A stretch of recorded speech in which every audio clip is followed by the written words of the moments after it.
Hello, everyone. Today we are going to tell you something about our insights on our text Confusions about Adult Authority. But first, you can take a look at our table of contents to give you a better idea what our presentation is about.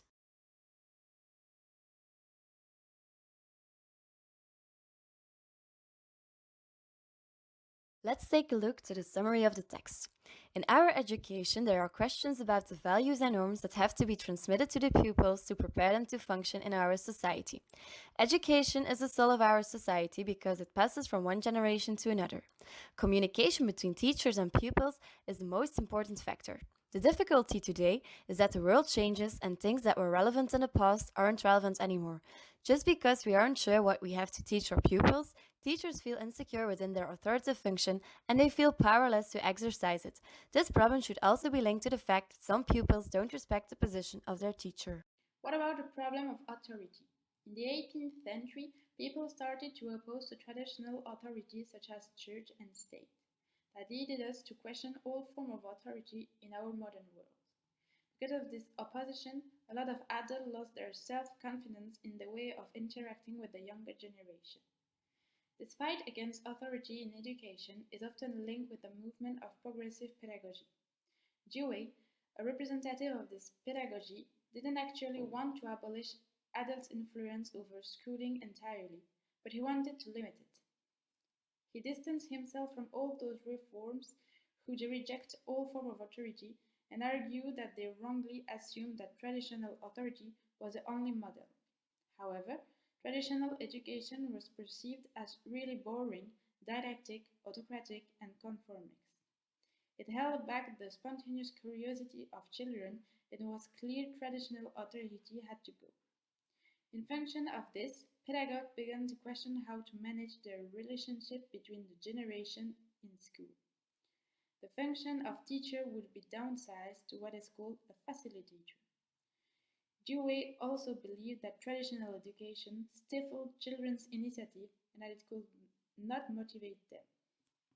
What about confusing the problem of motivation with that of education?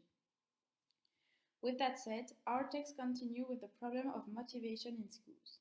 Just because teachers don't know what to teach or what is relevant for the pupil, pupils don't feel motivated. They don't know the purpose of education or what education stands for. This problem of motivation can also be linked to authority. Tom Bentley claimed that the authority of the teacher disempowers students from influencing the way they should be educated, where, when, or how they learn. This demotivates the students.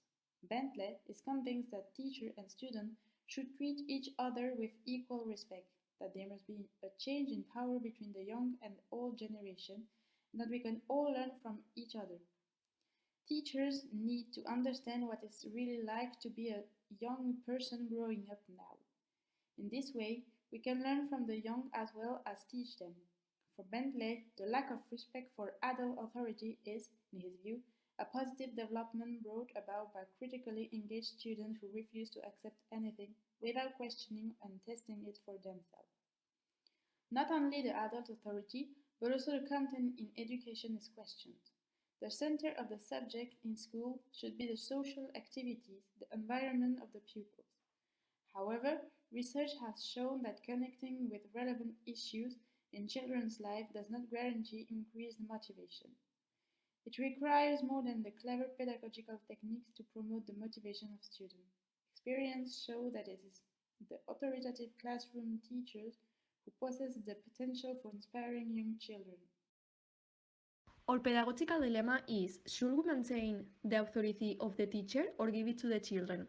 Society has come a long way over the years, and therefore the educational system has changed. One of the doubts that remains in society is whether the authority in schools by teacher benefits or harms the learning process of students.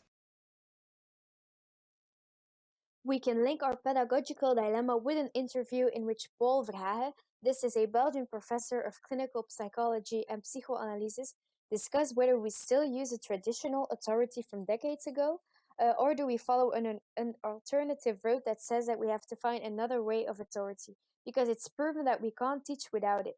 He claims that authority of nowadays doesn't work anymore because of the changing values and perspectives.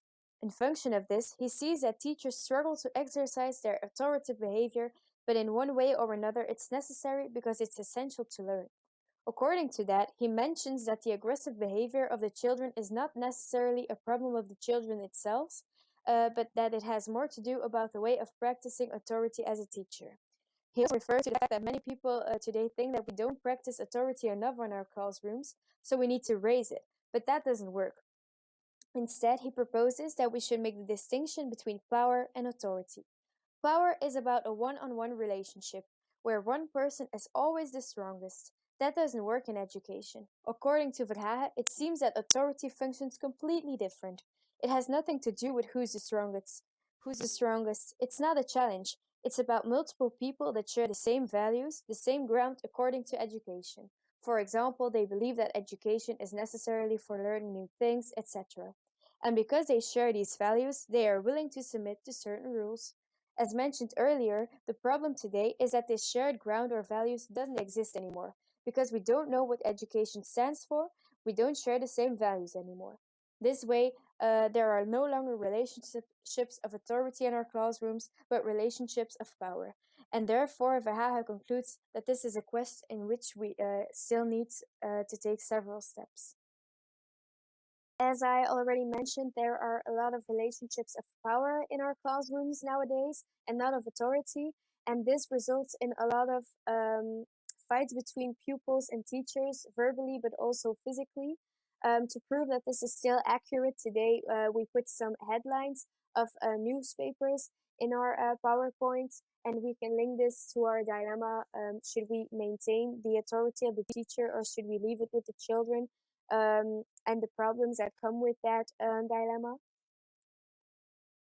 Several people that play an important role in this current affair are the pedagogues. Some of them are convinced that a lack of authority will have positive consequences, such as being more motivated, being more creative when they don't have to walk in between the lines, and are convinced that the pupils will be more curious and interested in the courses. Pedagogues who prefer to have a better practice of authority believe that the traditional practices with teachers' authority are already proven its worth.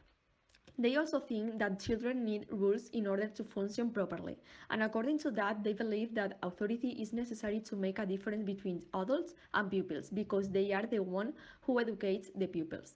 Other important actors in this story are parents and teachers. Some of them are a pro lack of authority, and they believe that when there are less authority, children will be more critical now and later in life. They are convinced that these children will question things more instead of accepting everything that teacher says. They also believe that it helps to build up a better relationship with the pupils. There is more cohesion in the classroom when you can choose and decide things together. In this perspective, a child is equal to the teacher. Other parents and teachers are afraid of losing this status and are afraid that they cannot longer teach in their own manner. They are worried about the fact that they will have to prepare several courses and have to be able to teach many subjects. According to that, they think that some important subjects, values and norms will be put aside. And finally, they think it's better to maintain the authority behavior because in this way parents will keep their authority and this will make a contrast with the school. If you look at the microsystem, some children think a reduction in authority will help to understand the interest of having rules. They also think that they will feel more involved in the school and their own learning. And finally, they are convinced that they will feel more free to express themselves and to learn because they have the chance to choose subjects that will motivate and interest them. Other children prefer having authority because they believe that they won't be guided in their learning and their development. According to that, some children lack structure and rules and class to find some peace. As you can see, there are people that are for a lack of authority in the education system, and others rather prefer to keep things as they are nowadays. Now we can distract a dilemma for the teacher. Is it okay for teachers to defend themselves by giving a pedagogical tap whenever they get assaulted by pupils? When you take a look back to the headlines of the article, you notice that there are a few problems including aggression towards teachers. According to this assumption, we question ourselves if there is a good way to react properly to this behavior.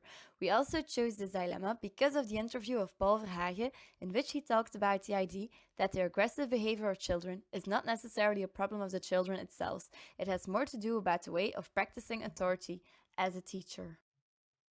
Now we are going to end our presentation with an interactive moment. Go to the link on the presentation and answer the Padlet questions. You can follow the questions on your screen. We hope that you are willing to share your opinion with us.